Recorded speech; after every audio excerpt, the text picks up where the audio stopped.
The Intertech Group and the Zucker family are proud to celebrate the 100th anniversary of the 19th Amendment.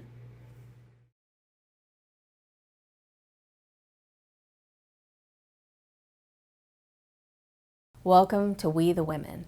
This is our celebration of the 19th Amendment. Exactly 100 years ago, on August 18th, 1920, the 19th Amendment was ratified, giving women the right to vote. To celebrate, we'll be talking to women from around South Carolina, thought leaders, movers and shakers. We'll ask them about how they have used their voice and what they have done to contribute to our great democracy. Enjoy the conversation. Thank you so much for joining me. I really appreciate you taking the time to come and chat with us this afternoon. That's first of all, I'm really excited to have you here, and I've been looking forward to speaking with you. So thank you. Well, thank you for inviting me. Awesome.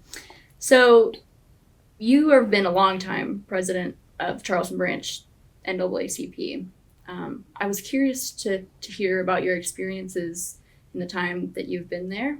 I wanted to first ask, so what are you most proud of, though, in your tenure at that position? Other than the work that we do, I think the diversity of our NAACP branch is one of the most, thing I'm proud of, because I think it helped us so much to get things done quietly rather than to have to make a public protest or do a press conference. Just having different advocates from different areas and different races and position of authority has been immensely important and help us in our level of success, which I have to say that oftentimes unseen, it's like it didn't happen. Mm-hmm.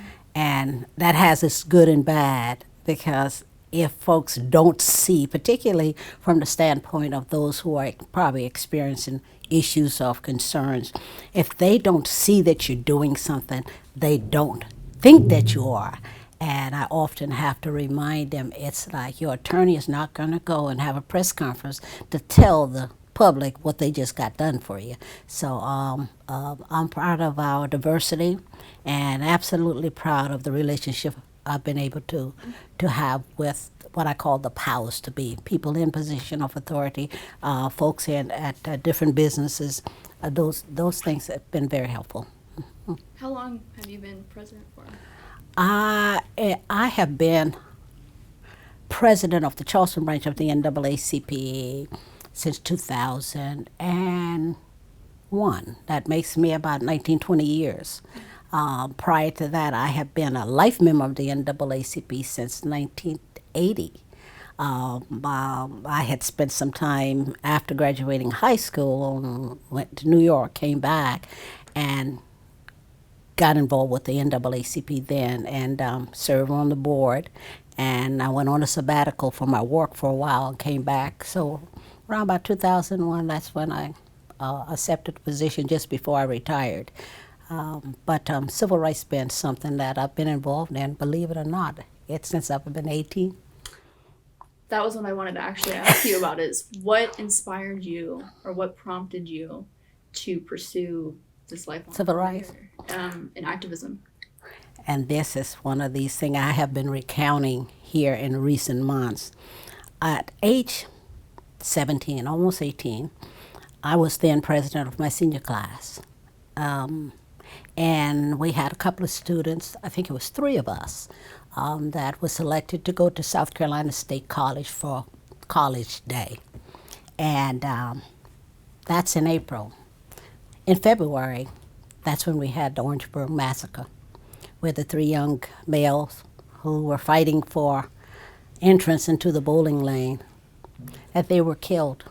And so when I got there that day, and I often say I don't remember anything else other than the 3 crosses that were up on that hill. And I could not at that age understand that they were dead because they wanted to go in the bowling lane. And I think from that on, there was that fight that, if it's wrong, you got to say something.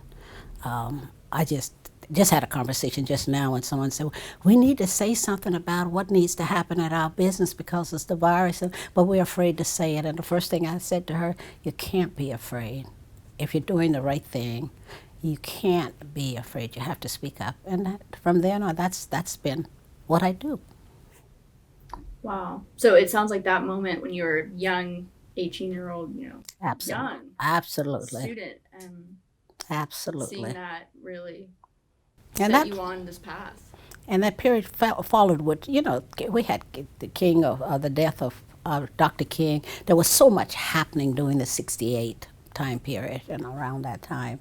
So I graduated in 68 and got married in 69 and left and lived in New York for a couple of years and came back to Charleston in early 71. Do you think, these kind of experiences that you shared from whenever you were a teenager are especially relevant when we're having conversations right now, considering the national climate?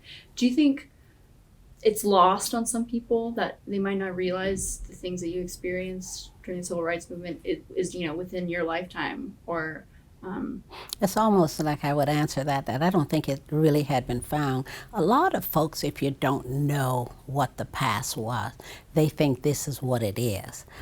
So it's hard for them to measure and see where we've come from. If history is not being taught in school, particularly among the African American children, they don't know the past. They don't know about the kids in Birmingham in the church. They don't know that. So they take things for granted that it's always, this is the way it is. This is all we know.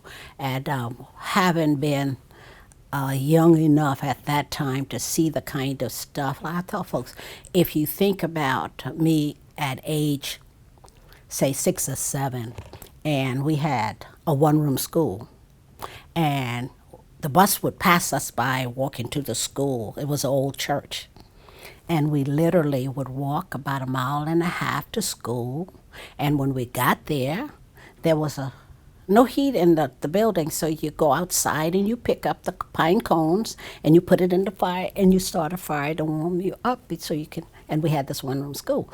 So when you start out there and you realize that by the time we had a high school, because you were doing the equalization of the schools, when everybody was fighting for integration at school, and the powers to be are the other race said, no, we don't want integration. We don't want our children to be integrated. So the compromise was, okay, we'll build some schools. They're known as equalization schools. So about farther where we used to live, the school was actually built in front of my mom's house, still right where it is now.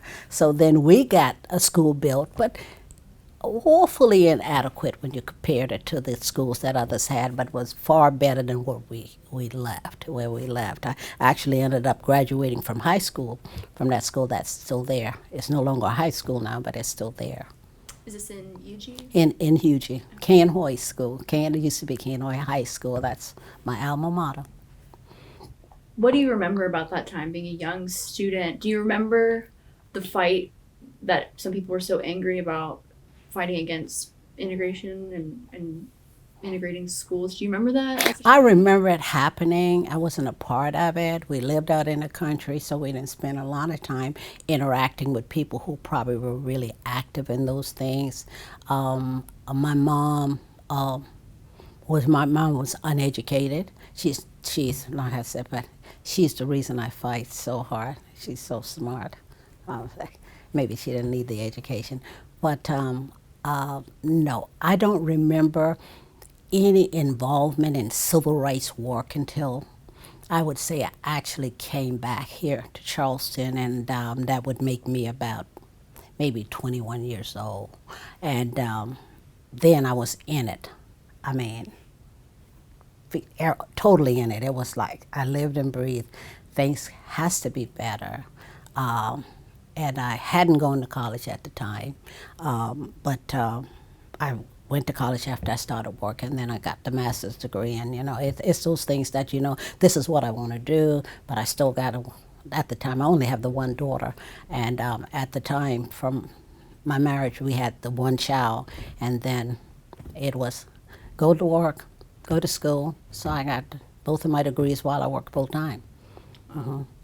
So you graduated high school, and then, correct me if I'm wrong, but you went to New York to work for a little bit. I went to New York. Well, I went to New York because I got married to someone who was living in New York. He was right from, so we went to New York to live. And I had, strangely enough, during the uprising here, when I was looking at Macy's and the doors to Macy's, how they had vandalized the store. I used to work at Macy's as a credit investigator, so I'm saying in nostalgia. I lived in the Bronx, worked at Macy's there for a couple of years, and that marriage didn't go well. So I decided I'll come back home to Mama. Came back here, and then I actually came back and lived in Charleston at the time when I came back in '71. So I lived in Charleston. And that's when you really started kicking off your activism. Yes. And when I came back, my activism pretty much was all at my former employee. I worked for Bell South for 31 years, and I was the first African-American female that could be a clerk. When I walked in, and I had worked at New York Telephone as well, because during the time of marriage, giving birth, and then going back to work in New York. I worked at New York Telephone and at Macy's. So when I came back here and tried to get employment at the phone company, they weren't having. If you didn't want to be an operator, you could not work at Bell, the Southern Bell at the time. And I refused to take the job as the operator, and I started work for a real estate company. And I actually got offered a job with the FBI in Washington, but I had a little baby, wouldn't leave, and so I started working at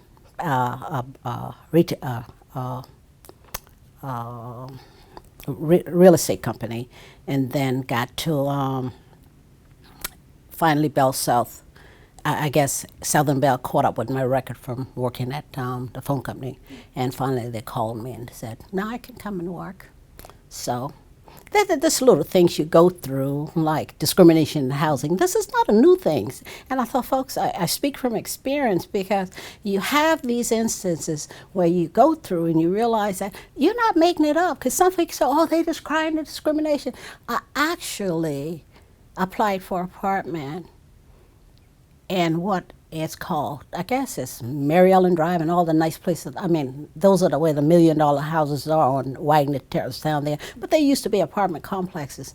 And I wanted to get an apartment there. And my sister, who's now, we were really close in age, 11-month old, she's passed. But she had a tailor shop on King Street for 31 years. She wanted an apartment, and she worked for this very wealthy businessman called Carish downtown. And he decided he'll help her get an apartment. Now, I had already applied for an apartment. They had already told me no. And my sister, because she had connection, they got an apartment for her. And I go back and I ask him, do you still have my application? She said, yes, we do. And for whatever reason, I said, can I see it? And they had Negro written on the top corner of the apartment. I said, now, someone got an apartment, never told her it was my sister. Someone got an apartment on Mary Ellen Drive just a couple of weeks ago. And I know that person applied after me. And they gave me the apartment, finally.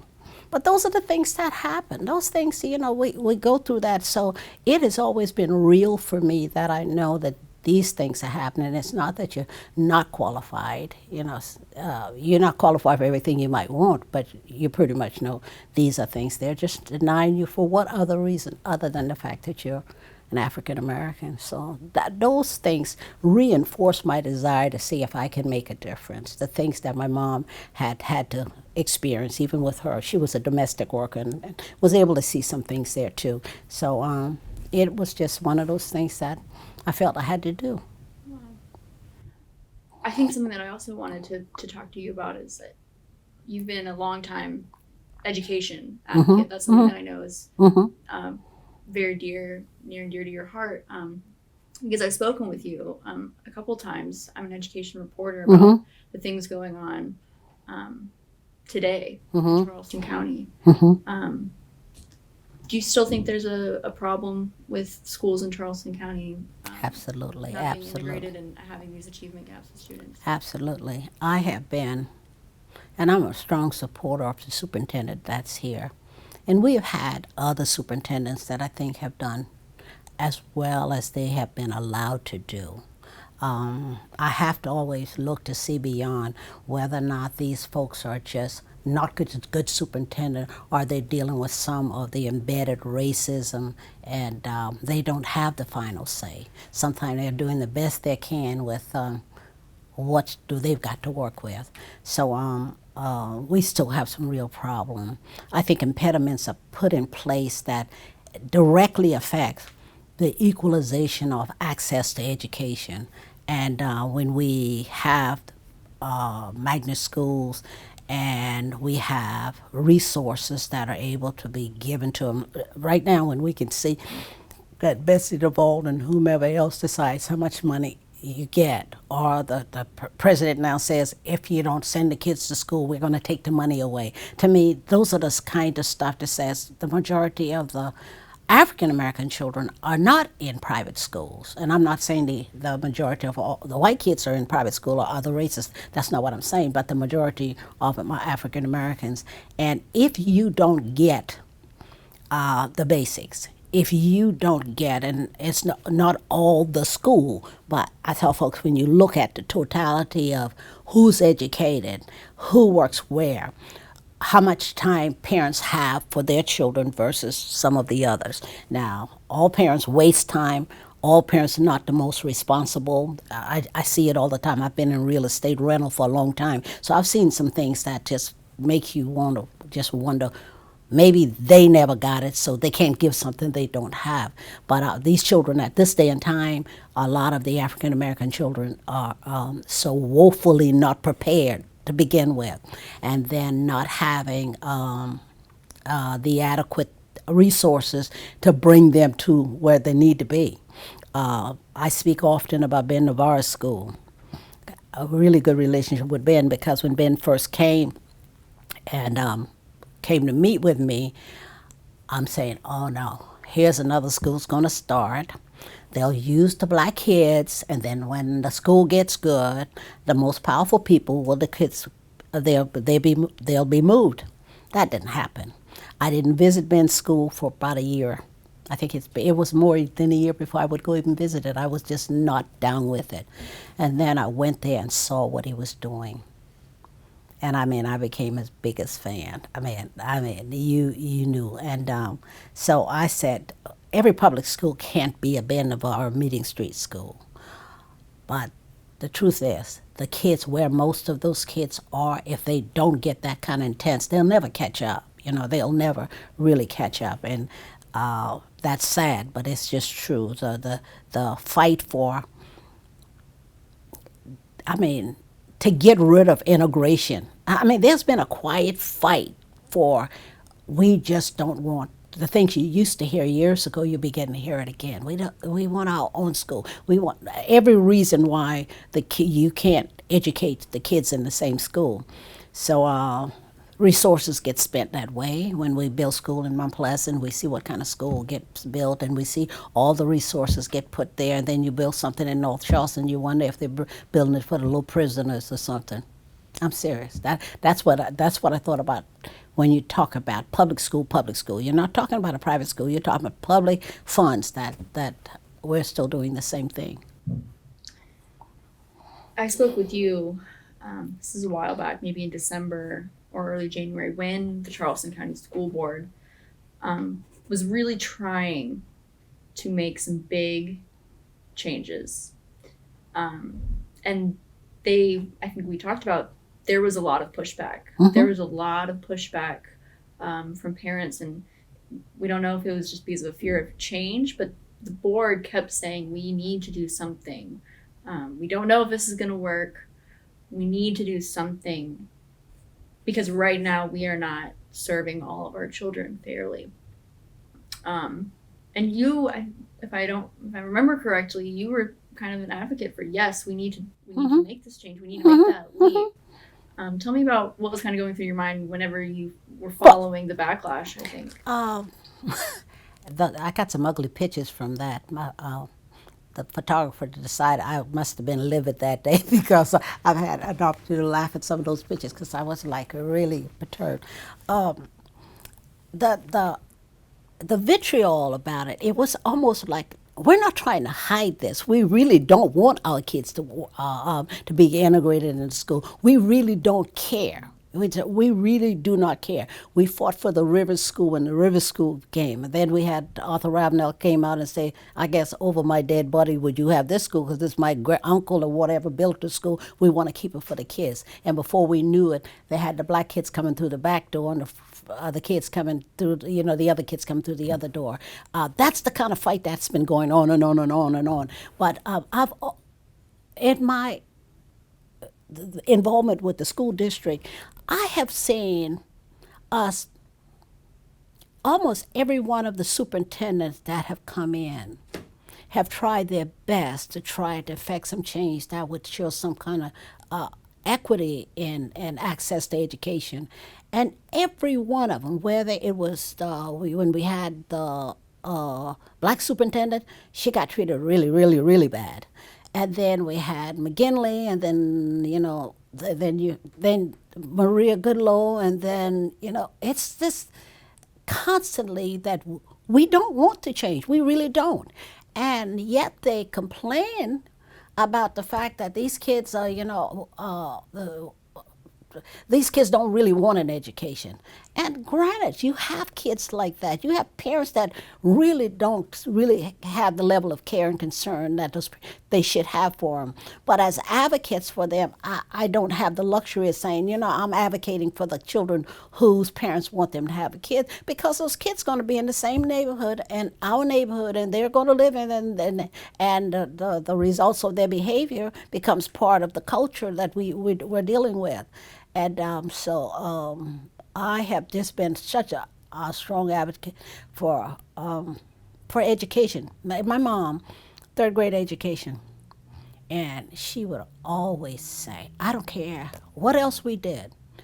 And she never could say education just right. She said, y'all need to get an education. It was an education that we had to get. And everyone heard, she's got a son, she's got folks, I guess all of her daughters got degrees, and son that's got college degrees. She insisted you can do anything else, but you have to get an education. And she knew it well enough because we had to teach my mom how to write her name. Her mother died at 14, so she was pretty much on her own. Her dad, mother and dad had divorced. Her mom was an amputee, and it was like, that's one fighter. She was one fighter, and so while she was not educated, everything that I've done, it's been because Mom said, this is what you got to do. Do you think, we talked about what kids learn in school and that sort of thing. Do you think that's something that is kind of being put into the spotlight recently when we have these conversations about Confederate monuments and things like that? Does it also is part of the problem that we need to reevaluate what kids in South Carolina learn in their history textbooks? And the thing about it is, it's been obvious that if the Confederate monument and stuff is something to be proud of, and I say that because it's not my heritage, so I'm saying if it can be, but we don't want to talk about it. If it's good and healthy and homogeneous, whatever, then why not teach the kids what it is? Our black kids, we came through high school with, I never saw a new book in our life because all the books that we got had names in it. We used to laugh about, here's Heather's book and here's the name. Black children we never got new book, ever. So all the books, whether the backs were falling off or whatever, this is a public school. So these are the kinds of stuff we grew up with. But I'm just thinking that we have not been fair to our people, and both race and terms of not telling the truth. The truth is what it is, and the reason behind some of what's done. And you want us. That's why when the mayor was talking about, well, we can take the statue and we can put the name on it. Who's going to stand up and read all about? And first thing, I was invited to a conference, not a conference, but a lecture to talk about someone wanted me to be there at the college because she was going to talk about the fact that she was so upset that her forefathers, or great-grandfather, had owned slaves. And she could not understand why I didn't want to come. I'm saying, what do I get out that if I already know that? And oftentimes you find yourself, you're in a room and you're one of few black people in there. Are you? It's like reminding me you are just about. Let me understand. Let me just remind you that somehow the fact that my parents on your forefathers, that's something I need you to tell me about. If we're gonna have a private conversation, well, that's one thing. And I think sometimes people are insensitive about that because that never goes away. It never goes away. Particularly when I find myself far too often in meetings and places where I'm the only black person there. There's a problem with that. I tell black folks when you write a resume and I say, you tell me I'm the first black person to do that, I am not impressed because somebody else tried to open that door so many times before you came and it finally let you through. Sounds like the pain is still very raw. It is. When we see, and the thing about it is, because I spoke early on about how things are, we are able to get things resolved, and I try not to make a public thing out of everything, but we deal with it all the time. I just called the sheriff back this morning to thank him for a meeting, and every complaint we get is not a legitimate complaint. This person, he's an officer at the sheriff department, got fired, and he's calling me, but there were some things that has nothing to do with his race. I said, you guys can't call me and think that something happened because you're black. It happened because you did this. Has nothing to do with whether you're black or not, because if a white person had done it, I'd be looking at it the same way. But we get so much stuff, like some of the killings that you go and you got people like, and I speak to all of them, whether it's our solicitor or whatever. It's like we turn a blind eyes to things that you know. Things happen in the community, we deal with it differently. The resource put into finding out who did it, it gets done. But our justice system, but here again, when I talk about the fact that the diversity in the NAACP is so great, there's so many people that's here, that's doing the right thing, that's trying to make it better. The CJCC down at the sheriff's office, these folks they're doing awesome work in terms of trying to make sure things are fair. The ACLU, they are doing awesome things. The folks there at the YWCA, these people are training officers and doing racial bias training. All of those things make a difference. So we have, while we can see what's not right, what's wrong, we can see the things that the people of goodwill that are still doing. So I've had to remain hopeful. I don't know how I would not, with as many complaints that I get, that I didn't see that there's got to be a light at the end of the tunnel. Now, if someone had told me that these statues would be coming down now, no, I'd never have believed it. I heard the Citadel right now got a complaint, a formal complaint, and I've taken it up to the Board of Visitors. I want to talk to the president of the Board of Visitors, and now they're talking about some of the flags that's in there too. It's like did it have to take this? And this is my Christianity in me, and I say where the Lord will take ordinary people and do extraordinary things. That's what I believe with George. Ordinary person, something happened to it. It wasn't some star or anything, somebody that like people say, somebody that people would consider about a nobody, that this happens, so then the world pays attention. And the other part of it is, it hasn't been easy as a black woman. It really hasn't. And I'm not just talking about from the sense of maybe from dealing with other white folks. Just to be the black woman that's some people call it the mouthpiece. You have to fight for.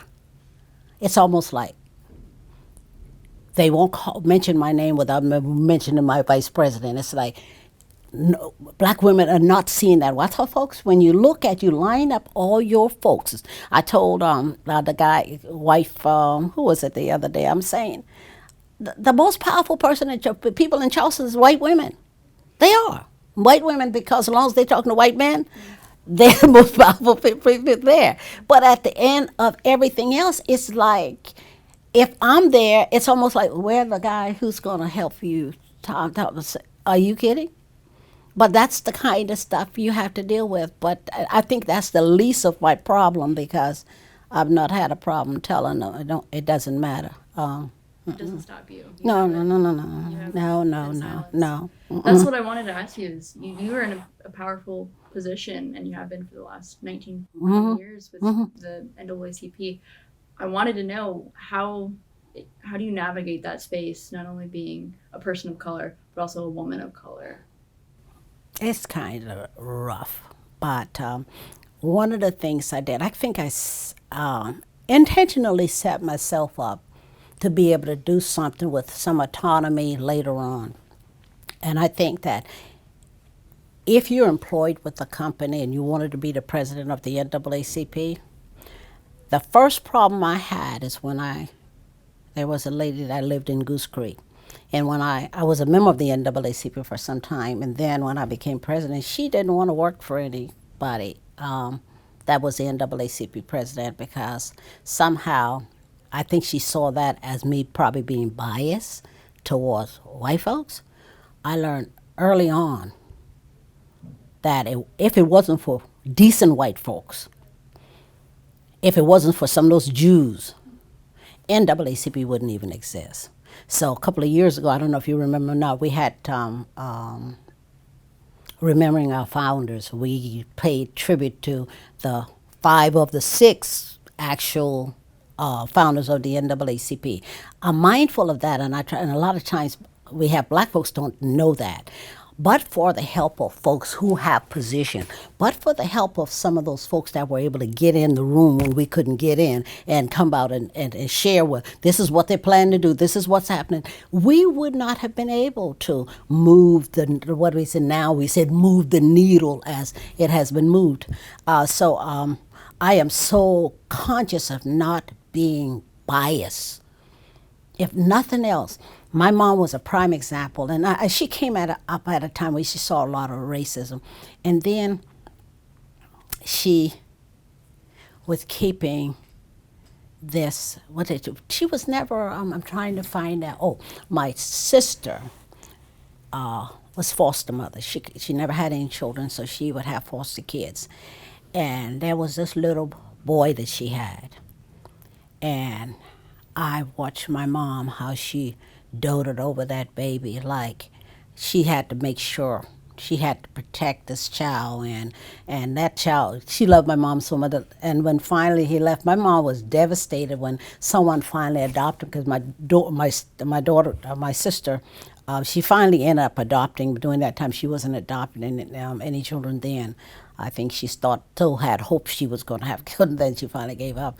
But my mom was one of the most unbiased person, and I think hers was more out of not feeling comfortable around. It's almost like she was not comfortable around white folks, but she didn't have that kind of bias. And my mom was one of the ones that would tell you, stop talking about people. So she wouldn't even let us stop talking about people. So that was there, and I just grew up not